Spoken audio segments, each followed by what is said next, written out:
Excellent. So, hello everyone. I am Tania Jordan with Intercultural Student Affairs, and my pronouns are she, her, and hers. And I'd like to welcome you to our Tough Topic Tuesday conversation about loneliness and being alone. Um, so, we're having this conversation today and at this point because there has been a lot of commentary out there that we've all heard in one way or another, whether it's been on social media or direct conversations where students are sharing this feeling of being lonely, of being alone. And it's definitely exacerbated by the current times that we're in with the pandemic and needing to socially distance or physically distance, if you will. And so some of those things that typically happen on campus where folks are able to come together in person, they're not happening. And so we know that that is sort of exacerbating this feeling of being lonely and or alone. And so we wanted to come together today to have a conversation and to talk about these things and to provide some outlets and some resources for folks who are feeling that way. So before we get started, I just wanted to share two things. One is that, and I'm putting this in the chat, just put a Google Doc in the chat. So as we're talking, you all should be able to edit that. If you can, and if you can't, I'll fix it in a second. But if things come up, like resources and things like that, just drop them in there and we'll share that out on the other side so that folks have access to the different things that we're talking about. And then other thing that's important to say is that if anybody needs to reach me directly and doesn't want to say anything to everybody, you can just send me a message in the chat directly and I'll be looking out for that. So let's get started. So if folks who are joining us as viewers, I need another word for non-fishbowl participants. If you can just share real quick in one sentence, why are you here and what are you trying to get from the conversation? Mm-hmm. Well, I can go. Hi, my name is Chris Daly, and I'm the assistant dean for Campus Life. And I think that loneliness is a space that, for me, I have moved in and out of at different times in my life. I mean, I can move in and out of that feeling within the course of a day or an hour or something, you know what I mean? And then in bigger arcs too. And I think, a sense of existential loneliness is one of the things that we as humans really grapple with in some ways. So, and it's what a lot of art and music and all kinds of stuff gets created around, but I'm not sure how much we actually talk about it in day-to-day life. So I was just interested to come and hear from people and be with you guys around this topic. Thank you. I can go next. So hi everyone, I'm Rashida. I'm a trainee from ECAPS. And I'm here today because similarly to what's already being said, I think, especially right now being in the pandemic, a lot of people are feeling alone or feeling lonely. And I know that, it's definitely something that I've struggled with on and on with change. So I'm just here to hear about other people's opinions and experiences and to be here to form a sense of community.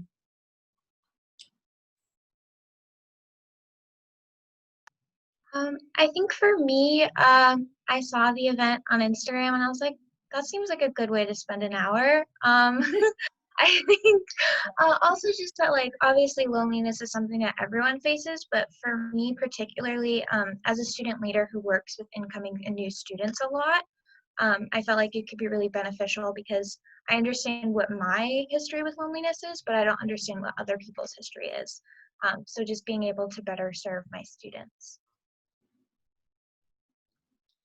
My name is Spooner. I am also a student leader on campus, but I think something I've been thinking about is all the obviously all the communities I'm in have moved online in some way.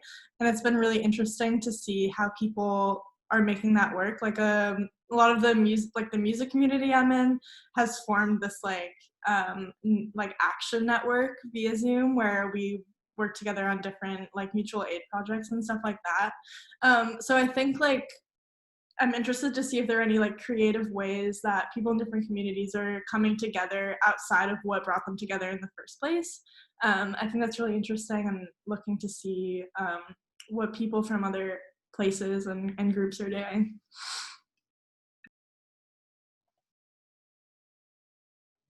I just think for myself, much to what Olivia said, that I kind of know my history with loneliness, and I actually thrive in being alone.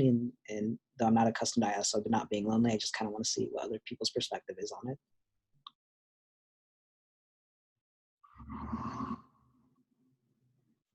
Awesome. My computer keeps periodically freezing, folks, so I don't know if that's just me. Just so you know. Okay, thank you so much for that. And so I'd love for the folks who are going to be a part of our little fishbowl to say something now. Introduce yourselves and tell us what brought you here. And Spooner, you already went, but you are going to be part of our fishbowl. So why don't we go Jason, Jay, Julie. Great. Thanks for having me. Tamia, my name is Jason Meyer. I use he, him, his pronouns, the Director of Student Engagement and Leadership. And I'm here for a couple of reasons. Number one, I think it's so important to figure out how we advocate for our own needs, especially when we know our needs the best. And if we can understand what is the difference between being alone and being lonely, learning to articulate that and learning how to advocate in some easy things that we can do really make a difference. In my role at Emerson, I work with clubs and organizations and lots of events that help connect people. And so I work with students almost on a daily basis who reach out saying, I'm lonely, I haven't made any friends, I'm just unhappy, I'm miserable, I'm all of these things. And so this conversation about work and loneliness and connection is really, really important. And there's a lot of things that we can do collectively as a community to help and individually to best advocate. So I'm excited to talk a little bit about how we can all do that together. Hi, my name's Jay. I use the she, her, hers pronouns. I am a undergrad sophomore journalism major, and I'm involved with a lot of orgs, mainly to build a community in whatever sense that is. And I'm excited for this to listen to other people and also to kind of bring my perspective as, first of all, an international student, and also as a student leader who tries to advocate for other people, and sometimes people forget that I'm a student too who's going through it. So yeah.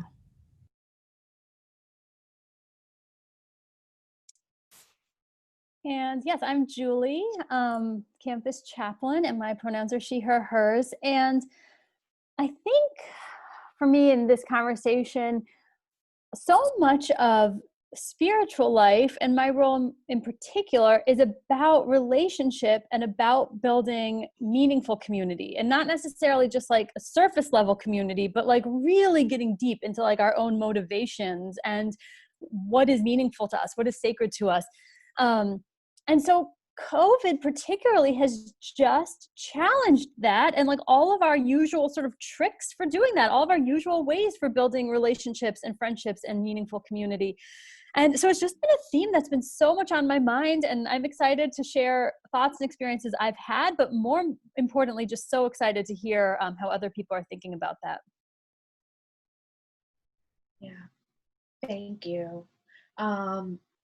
Yeah, I mean, I feel like I already heard so many really important things that I don't want to let go by without underscoring. I'll just underscore one right now, and I'm sure the rest will come up again.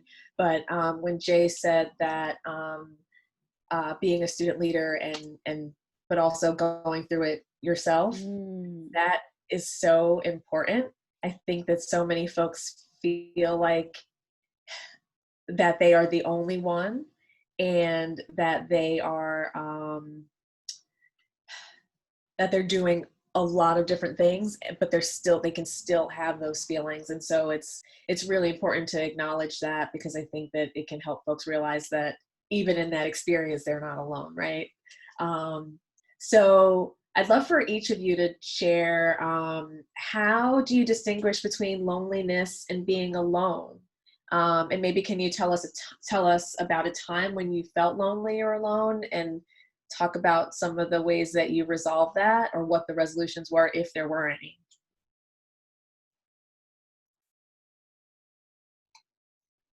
I think I could go first on that.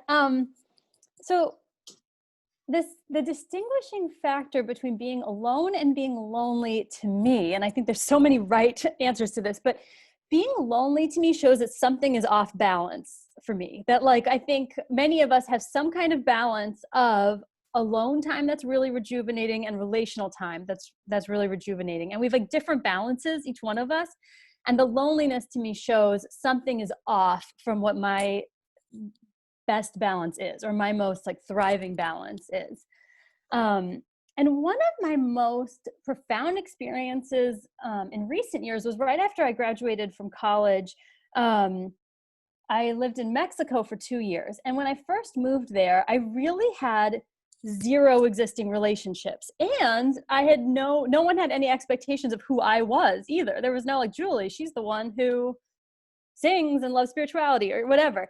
And at first, it was the most profoundly lonely time of my life to not be known by anyone, and like I kind of felt unseen by anyone. And something began changing in me where I realized maybe this was the first opportunity in my life to get to know myself and like hang out with myself. It took me a long time to get there, but I started like taking myself to see shows and taking myself out to dinner, and actually began realizing, oh, I'm a person I like hanging out with. And that blew my mind.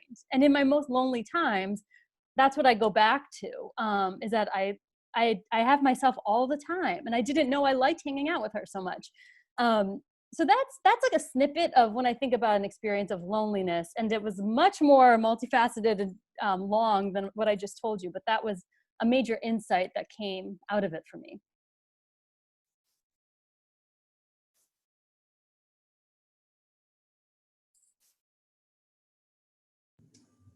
I can go. So I think a lot along the same lines is what Julie just shared. I think there are times when you need to be around other people to get that social fix, that social energy. If anyone who is watching considers themselves extroverted, you know exactly what I mean. Your energy comes from a group, your energy comes from interaction, and it rejuvenates and it gives you direction and purpose, and it just feels good. Likewise, we also have plenty of people on the introversion spectrum who really get that recharge time from those deep moments by themselves where they can process their day and process how they're feeling.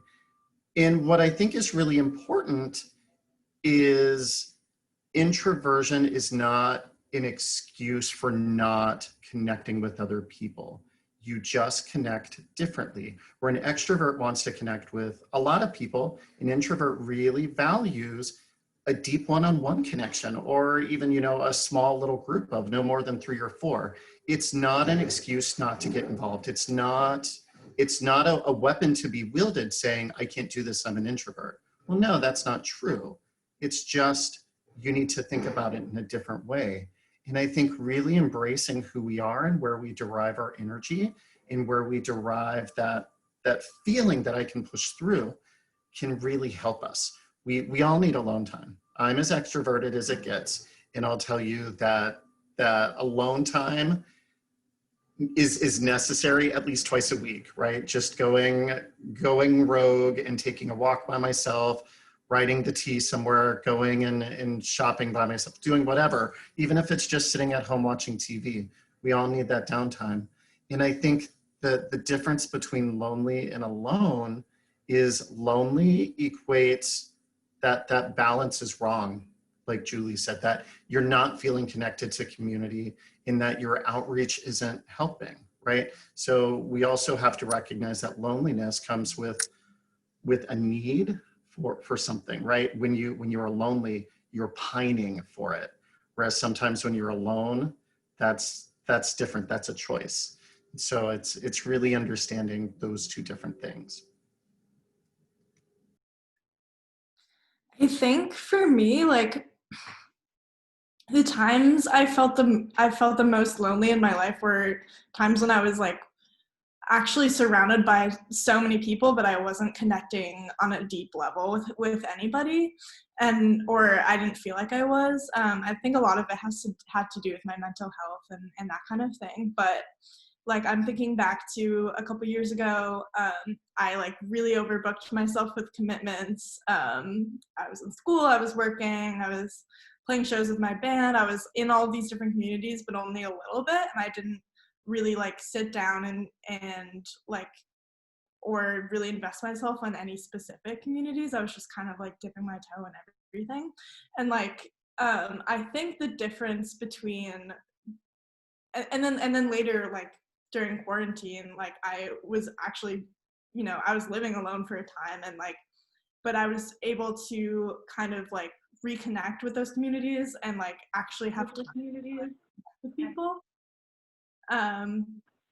So yeah, I think, you know, where I was physically alone then, I was able to, because I was having more time to like self-reflect, I was able to feel like less lonely in that way. But yeah. I kind of see myself in all of these points that you all brought up. And one of the things that I think about recently is a conversation between my mom and my sister, and they were talking about me, and they were saying how it's so surprising now that in the family I am not only just the most sociable, but I'm like really, really sociable, and I put myself out there, because growing up I was super introverted, but I can't really tell if like I was an introvert or like I just couldn't make friends, and so I had nobody to hang out with, you know. um and now up until COVID anyway, I would like go out with people and like we would just hang out, or we would like work together or just like chill, and but I would rarely ever be in my room. But if I wanted to be in my room, like at Emerson, I'm lucky because I've only had a single, never had to deal with roommate issues by choice because I knew it would come up. But most recently I felt lonely because like as somebody who's kind of like developed a brand for herself, being the kind of person who's like, as long as you're happy then I'm happy, which is like really true, and I'm very much an empath, I think. um it just kind of hurts when like I've been talking and I'm okay with being vulnerable, so I assume that when I share with people that they actually listen when it's like time for sharing stories, but it doesn't register to them that like I'm put in this space where I have to work with people who have hurt me, when I like just told you that I'm not okay with this person. And I don't know how to bring that up because that person isn't inherently bad, you know. So I feel lonely most when I'm put in a situation where I can't speak up.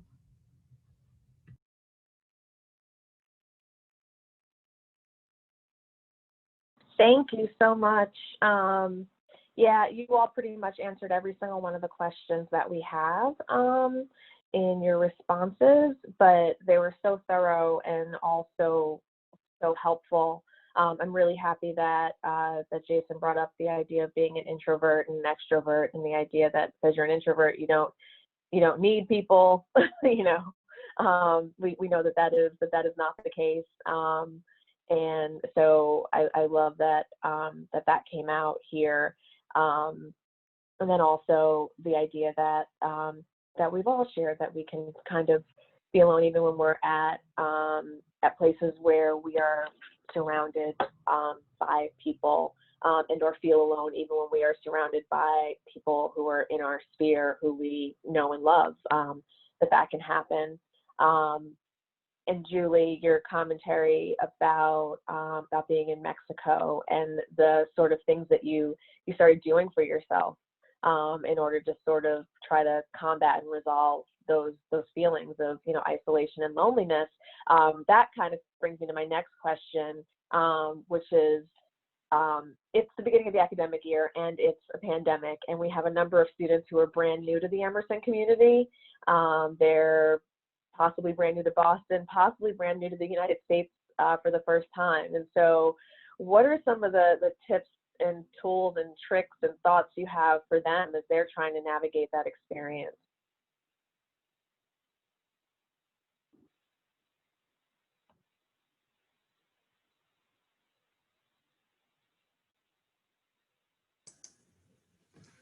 I can start. I think what's important to remember is this will probably not be the last time you wrestle with being lonely and needing to make friends and needing to make connections, because you're going to graduate from Emerson. You're going to leave here and probably leave Boston and start over in a new place. And you're going to have to do this again. And so I think, you know, the most important tip that I can give is that, A, you're not alone in doing this. Everyone is in the same position. Everyone is navigating this to the best of their ability. And this is where you learn to reestablish relationships and friendships. And it looks different than what it did when you were younger. And that's going to continue to evolve during college, when you become an upperclassman, when you become a senior, when you graduate. And I think about maybe the most profound kind of statement that's ever been said to me was right after I had started my first full-time job in Southern Louisiana. And I stayed behind a meeting for a minute just to check in with a colleague in another department. And she just looked me square in the eye and was just like, can we do more than this? Can we just actually hang out and be friends? I really need a friend. And no one had ever been that upfront with me before. It was like, oh, this is a thing you can do. This is a thing that you can literally say to someone and be vulnerable and practice this. And she, 20 years later, is still one of my closest friends. And so recognizing that sometimes you have to put yourself out there like that, in that everything is a risk, right? Like coming to Emerson is a risk. Coming to the United States is a risk. And putting yourself out there is a risk. And I think we all have to honor that because it takes a certain amount of bravery to do that. Being vulnerable is real hard. It's real hard. And so honoring each and every single one of you for taking those risks and then doing it. I think specifically speaking to how I've like found community during the pandemic. I mean, I'm lucky that I've lived in Boston for 3 years, so I like had, you know, friendships before all of this.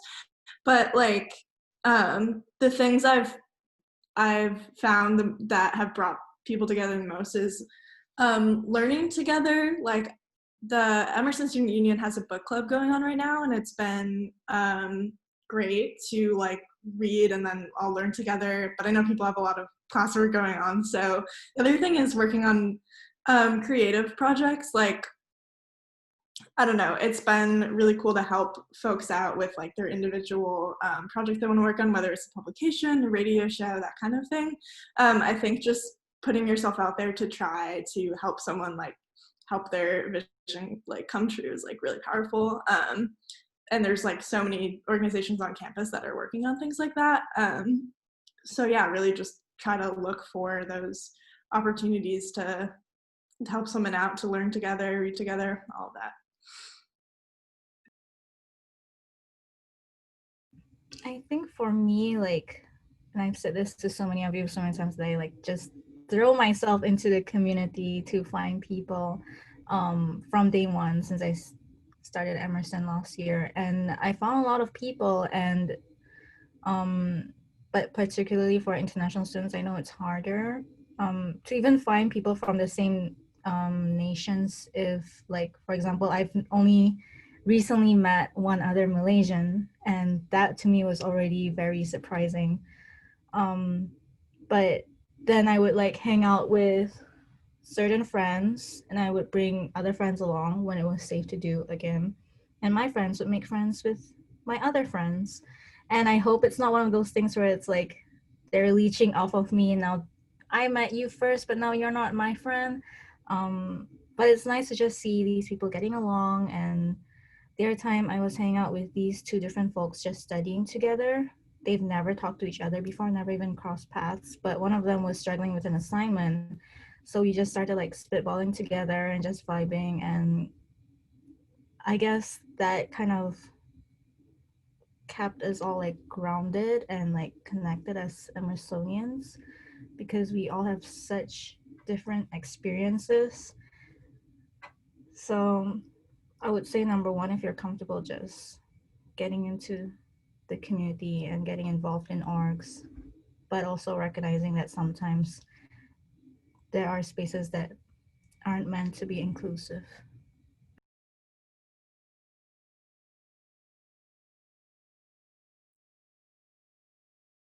I was thinking of three things came to my mind. The first was related to what I shared about my own time of loneliness, of like taking myself out.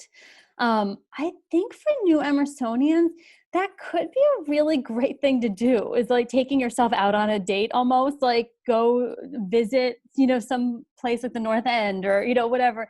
And find out how much maybe you enjoy yourself. And that also gives you something to offer to the community too. Like, I visited this place, I actually can tell you about it, I can show you around. It helps you become almost a Boston expert or have little corners of expertise. So that was one. The second thing I've been thinking about lately has been, because social interactions might be more stressful and fewer than we normally have, is to be as fully present to each one of them as you can. And, I've kind of noticed that in my own life when I'm about to see a friend, for the first time, I really think like, I'm so excited to see them. I hope we'll get to talk about X, Y, and Z. I really like allowing yourself to like soak in that moment, not just kind of like letting it happen on a list of a bunch of things you need to do. So whatever being fully present means to you, I think it can be very useful right now. And then the third has been, I think a gift of this time, and this is similar to what others have said, is because things are online, you can go to these events that maybe you would never go to in person, or you would be so like, you feel awkward, or maybe the distance is too much, or whatever it is. So this is a unique time of being able to just like dip into events, into orgs, into communities that you maybe wouldn't otherwise. And I know I've really benefited from that in the last few months. That actually, it's probably been the biggest gift of the last few months, has been that ability. So that's another encouragement I would have too.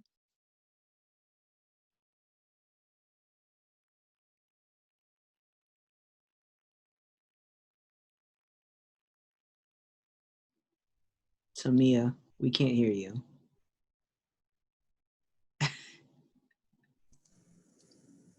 Yeah, Tamia computer curse. I have a question for Spooner. Something that you said kind of pinged in my brain. And so Spooner and Jehan, you both talked about joining clubs and organizations. What advice do you have for someone to put themselves out and maybe join something that they had never considered before? Love it.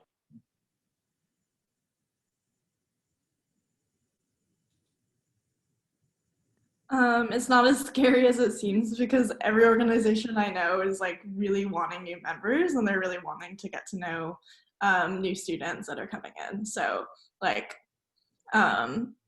we really want you to get involved, and we want to get to know everybody who's new to Boston, new to Emerson. And yeah, I don't know. It's every organization I know is kind of reworking like how their organization works because of how different everything is this semester. So everybody's kind of like figuring it out as we go. So yeah, I don't know.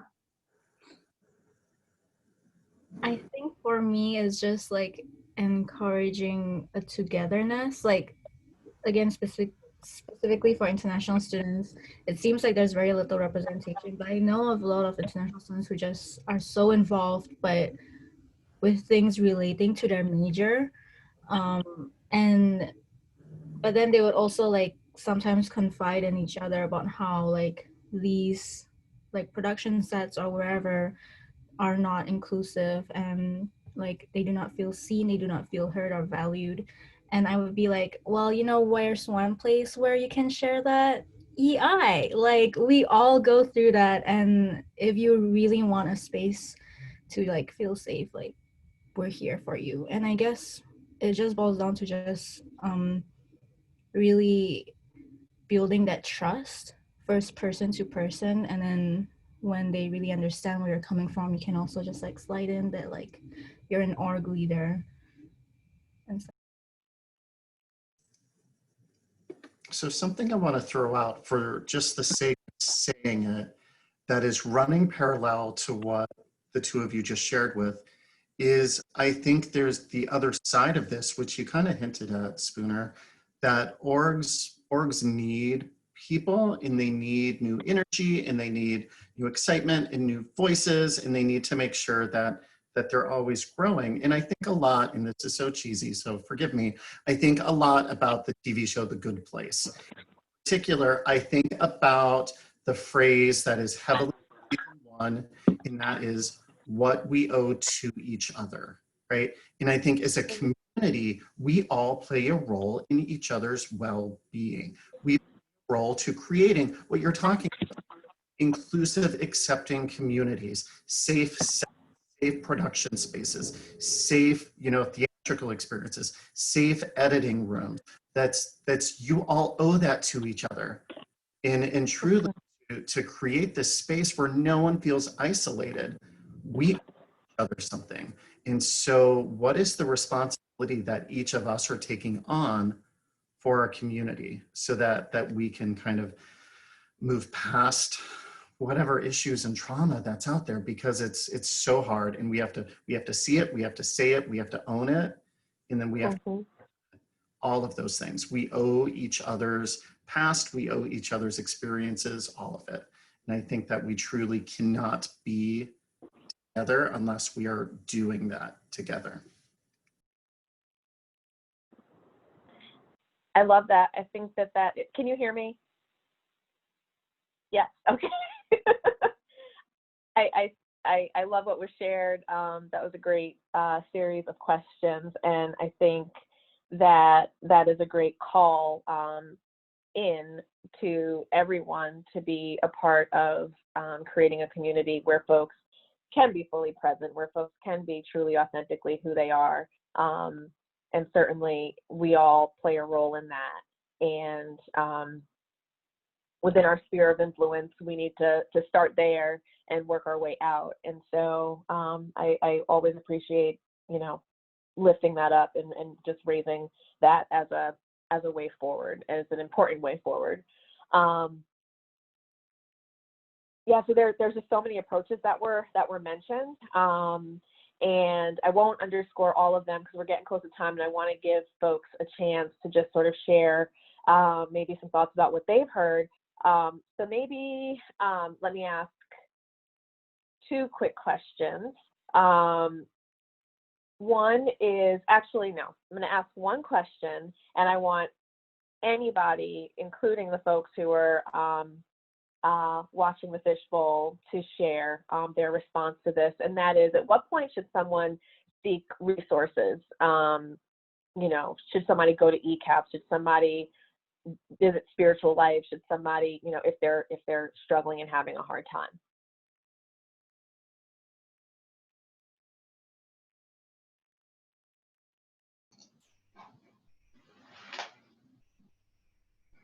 Well, I'm not in the fishbowl. Is it okay? Yeah. If other people can jump in, please, please, please do. But as a starting point, I guess I would say, number one, personally, I'm a proponent of therapy. I think some self-reflection and self-discovery is good for everybody. So I don't know that people have to get into a crisis point to be seeking therapy, but that's just my own personal opinion. But in terms of loneliness and when it becomes more problematic, I think that, some of the things that loneliness can bring out and get paired with are depression, anxiety, feelings of shame, feelings of not having self-worth, if it gets really bad. And so I think some of the same manifestations of those things can show up with loneliness, and they may be a time to go seek some assistance. So things like, you're feeling so lonely and empty that you're despairing, that you're having a hard time interacting with other people because you just feel like you can't even do that because you don't have the energy, or you don't know what to say, or you're not worth it, no one's going to like you.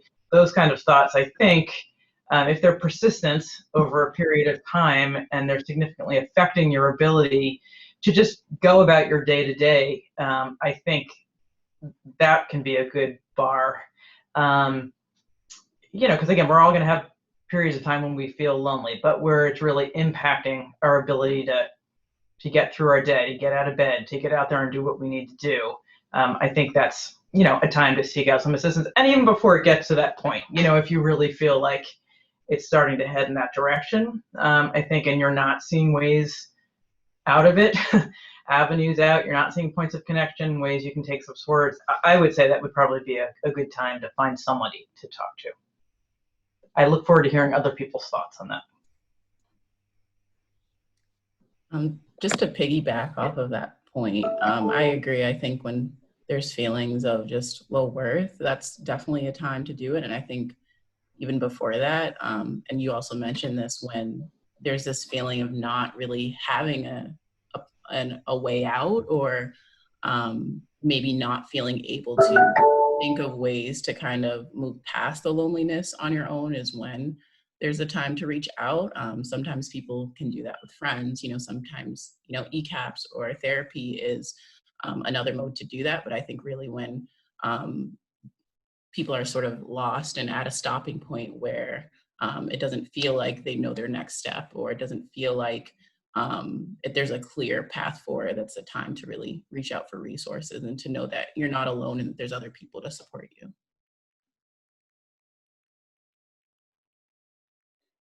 I'm so glad, Rashida, that you mentioned the term low worth. I think like that loneliness oftentimes does feel like it's associated with there must be something wrong with me, or I'm not worth being friends with, or whatever. And so that's a piece I hope would come into the conversation at some point, and I'm so glad you lifted that up. And I think with this when to reach out, speaking from my own area, within spiritual life and like the roles of a chaplain, I think that when the question enters your mind is a great time. I think of being in chaplaincy, it's like I think we're oftentimes there to accompany through transitions, and loneliness kind of points to some sort of transition, some kind of change that's some kind of yearning that you're having. So to me it seems like when the question arises, let's go. So that's my response, is there's really not a time to wait for necessarily, although I think we're lifting up what are the urgent times. That's what I'm thinking about. To Julie's point, you know yourself better than anyone else. So know your baseline and trust your baseline, right?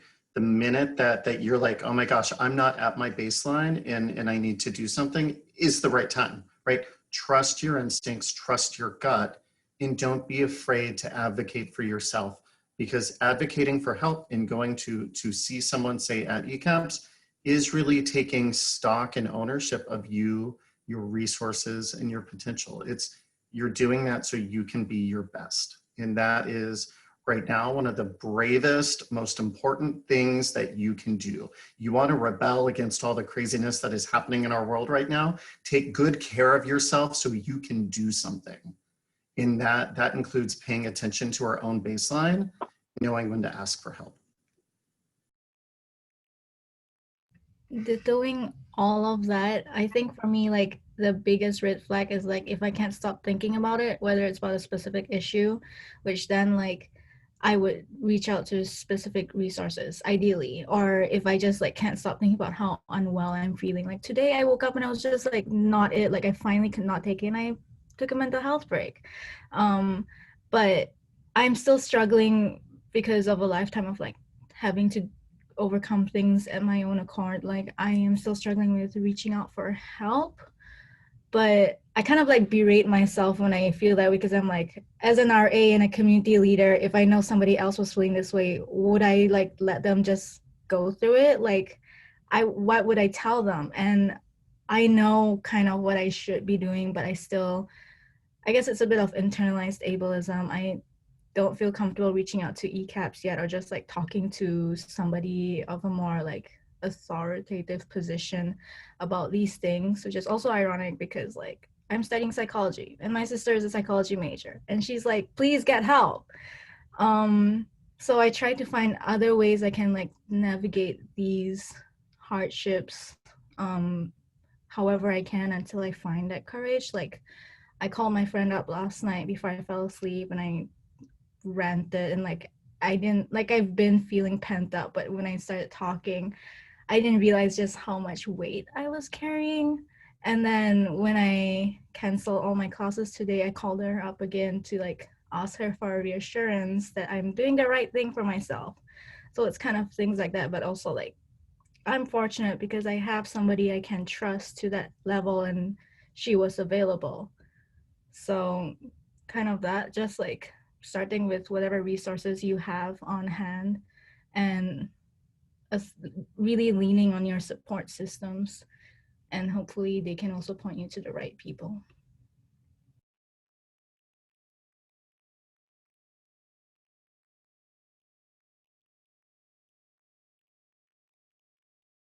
Thank you so much.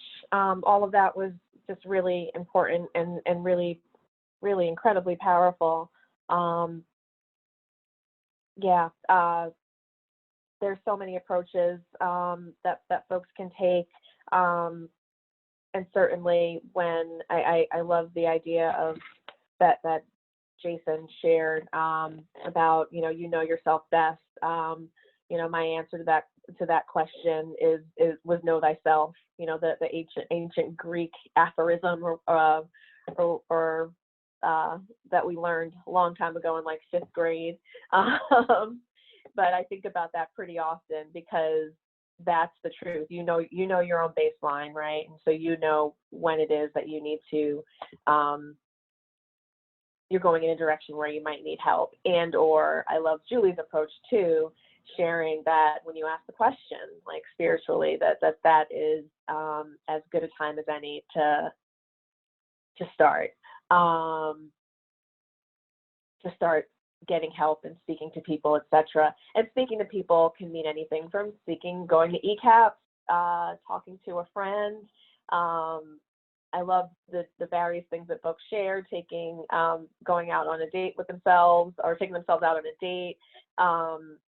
The idea of, well, Spooner, I feel like, has mentioned a ton of different things that are happening that I think if we can capture some of those, if they're open to folks, Spooner, if you can put them in the Google resource, that would be great.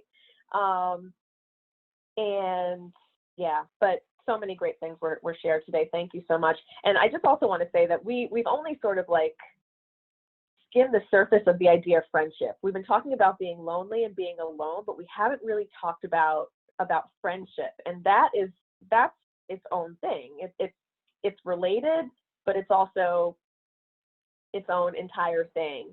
And so maybe we'll have to do a second conversation all about friendship, because I think that the two kind of go hand in hand.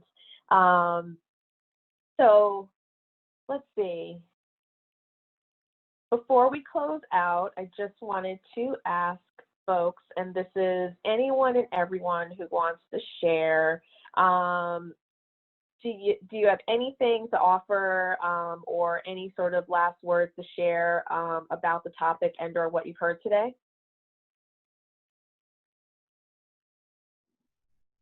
I think, well, number one, thank you everyone that, are like panelists coming through and speaking and just sharing like your realness.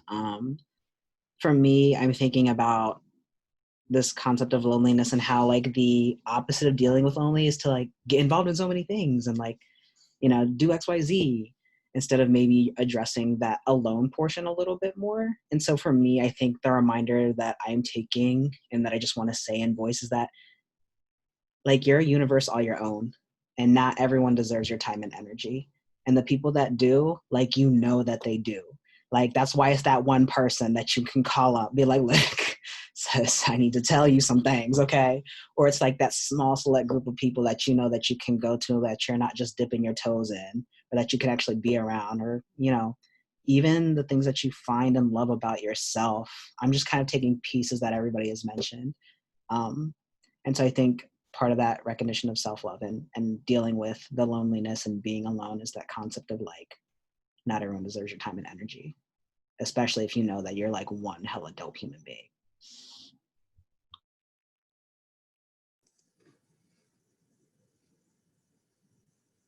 I think I'll tease the next conversation on friendship. Joining a club or organization will not solve this problem. That anything takes work and energy. Anything, any relationship, whether it's a friendship, whether it's a colleague, it is work, it is effort, and you have to give yourself to it. And so there's no easy answer here other than you have to put in the time and the energy.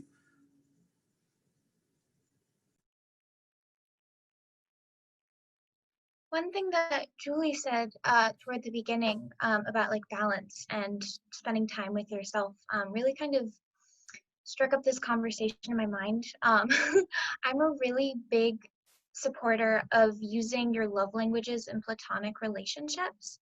It doesn't just have to be love to show your love. And I never really thought about showing your love language to yourself. And that just like opened up a whole window in my brain. I was like, oh, like I feel lonely when I'm not spending quality time with myself, or I feel lonely when I'm not bringing myself up and using my words of affirmation. So that just kind of like exploded a whole little universe in my head. And I hope that maybe helps someone else too.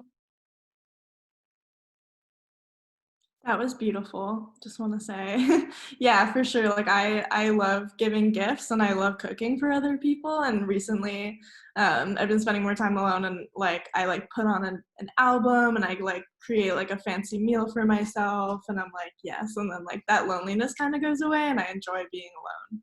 So yeah, like Jason was saying, it takes work and like energy to like treat yourself with kindness, but that'll make like being vulnerable with other people a lot better, or a lot easier if you're comfortable with being alone with yourself. Mm-hmm. I'm loving this theme so much that's emerging of this of treating yourself to the love language that you give to others. And the thing I'm just thinking about as we're concluding is how I think a very, very core human experience across time and place is the need for belonging. And like we just yearn to belong. And I think maybe every single human has reasons to feel that they don't belong, or opportunity times that they feel that they don't belong, or are told that they don't belong. And so I just would say, remembering that this conversation and this feeling of loneliness puts us within the whole human experience, and some of our deepest yearnings. And so I'm really glad to be in that with all of you and to have had this conversation.